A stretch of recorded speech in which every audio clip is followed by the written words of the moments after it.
A partir de 1959 y hasta 1965, la Revolución Cubana había creado el instrumento principal para la construcción socialista.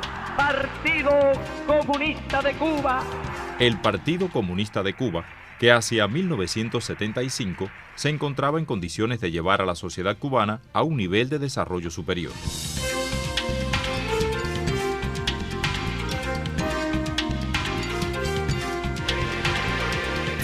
Del 17 al 22 de diciembre de 1975 se efectuó el primer Congreso del Partido Comunista de Cuba. Entonces se adoptaron los instrumentos y políticas fundamentales del partido como fuerza rectora de la sociedad.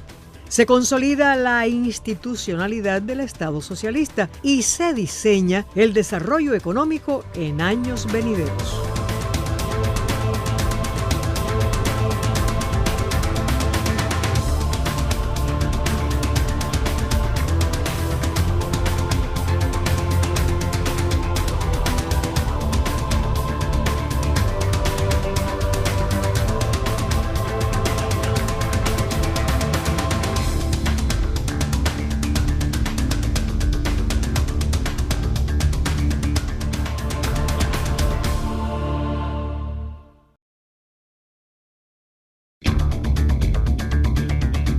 En el informe central al primer Congreso se analizaron críticamente diferentes aspectos de la primera etapa de la revolución.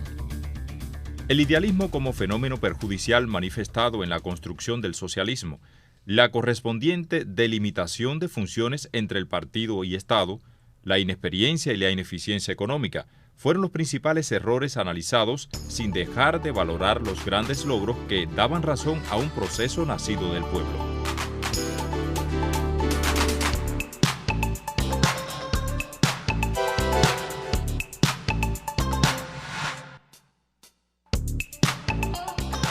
Se aprueba, precedida de un amplio debate con las masas, la plataforma programática que evalúa y traza los objetivos estratégicos a largo plazo para construir el socialismo y la unidad ideológica de la revolución, así como los primeros estatutos que regulan la vida interna y cohesión del partido. En este primer congreso se eligió el Comité Central integrado por representantes de las fuerzas políticas y sociales que habían encabezado la revolución. Al Buró Político, al Secretariado y a Fidel y a Raúl como primer y segundo secretarios del partido.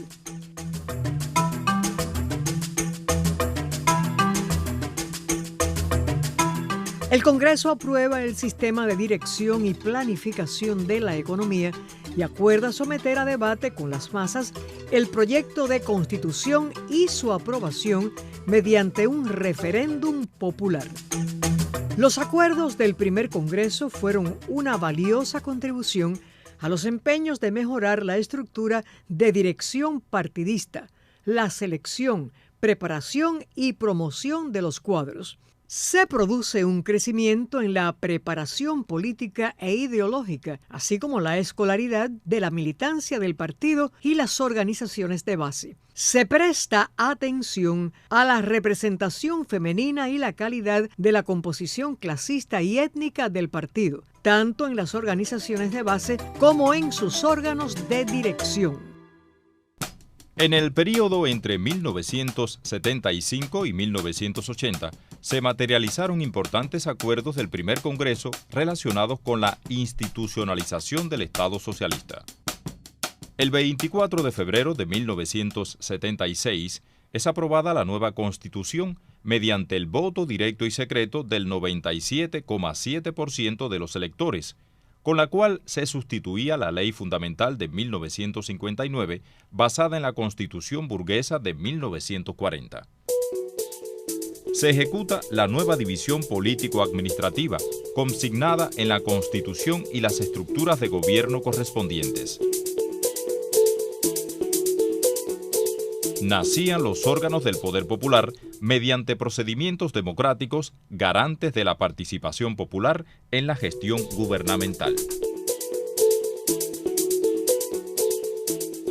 El proceso de industrialización y la mecanización de la agricultura quedaron definidos como estrategias para alcanzar el desarrollo económico.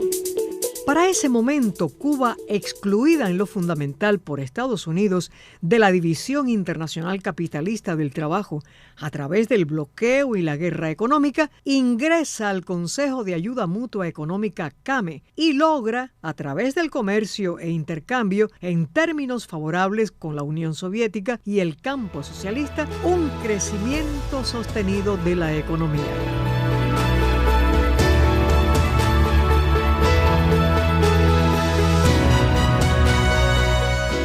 Se obtienen logros significativos en materia de seguridad social y política laboral. La salud pública recibe un incremento importante de recursos, así como la educación, el deporte y la cultura.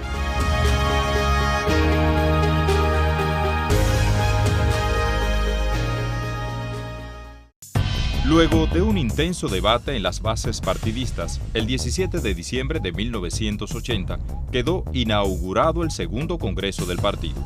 En su informe central se realiza una evaluación del cumplimiento de los acuerdos del primer Congreso, se aprueban los lineamientos económicos para los próximos años y se crea una comisión para elaborar la versión definitiva del programa del partido.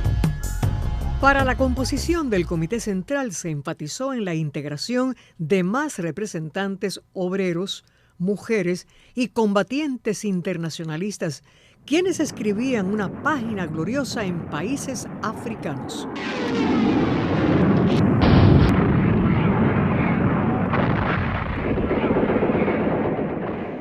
También se perfeccionan y fortalecen las estructuras municipales del partido para garantizar una mejor atención a las organizaciones de base. Se aprueba la creación de la base poligráfica del partido con el objetivo de garantizar las publicaciones que promuevan el conocimiento de la teoría revolucionaria.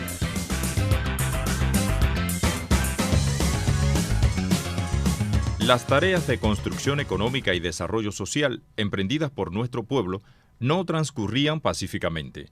La lista de agresiones de uno u otro tipo procedentes del gobierno de los Estados Unidos y sus mercenarios, dirigidas a entorpecer la consolidación de la revolución, registró actos tan atroces como la voladura de un avión de Cubana en pleno vuelo con 73 pasajeros a bordo, la introducción de plagas y enfermedades como el dengue hemorrágico, dirigidas a dañar a personas, animales y cultivos, y otros actos terroristas que ocasionaron la muerte a miles de compatriotas y severos daños económicos, así como la incitación a la emigración ilegal como arma de propaganda contra la revolución.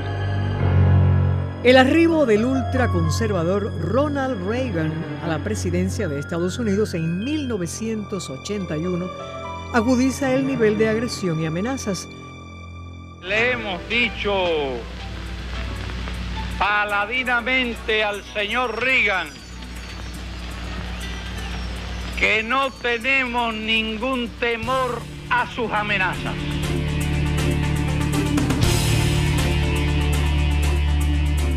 La preparación del partido y del pueblo para la defensa ante cualquier posible confrontación directa con el imperialismo devino tarea principal.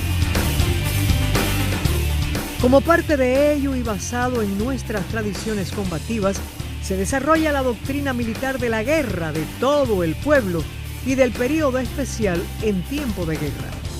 Las milicias nacionales revolucionarias de los años 60 derivan en las milicias de tropas territoriales, las MTT.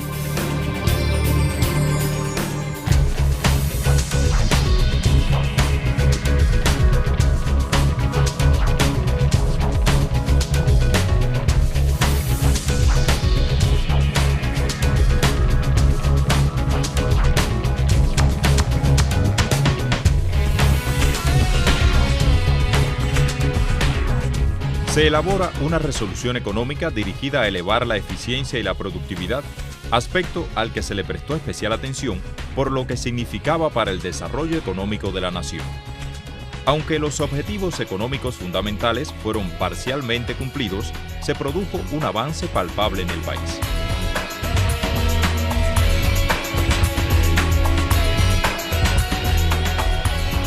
Se construyeron industrias donde nunca antes existieron.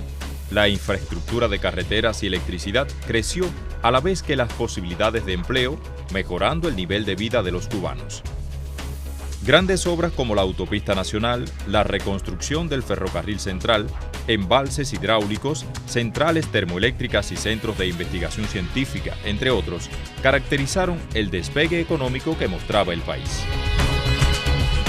No obstante, el compañero Fidel y la dirección del partido observaban un conjunto de problemas derivados de las políticas económicas implementadas hasta entonces. Y bajo ese pensamiento se realiza el tercer congreso del partido entre el 4 y el 7 de febrero de 1986. En el mismo se acordó la discusión del proyecto del programa del partido, el cual se debatió con toda la militancia y el pueblo de Cuba, enriquecido y aprobado posteriormente en una sesión diferida que se realizó el 2 de diciembre de ese mismo año. En el informe central al tercer congreso, después de examinar los logros, se enfatizó en la necesidad de enfrentar las tendencias negativas y rectificar los errores cometidos, promoviendo el análisis crítico en todos los sectores, entidades y organizaciones de la sociedad.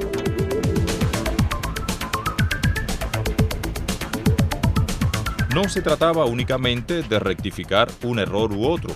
Era preciso replantearse la búsqueda de un modelo de socialismo basado en nuestras realidades que nos resguardase de los errores que se observaban en la práctica del campo socialista e inspirado en el pensamiento de Martí, Fidel y el Che, y evitara a la vez incurrir en los mismos errores de la década del 60.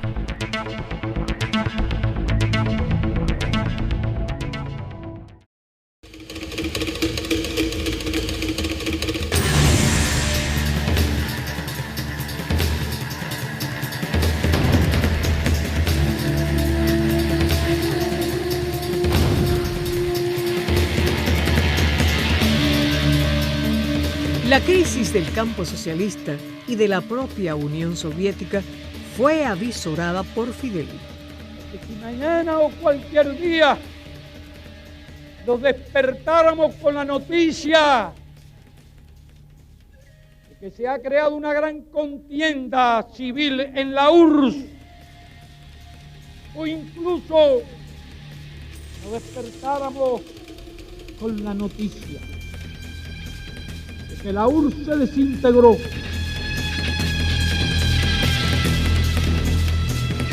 aún en esas circunstancias, Cuba y la revolución cubana seguirían luchando y seguirían resistiendo.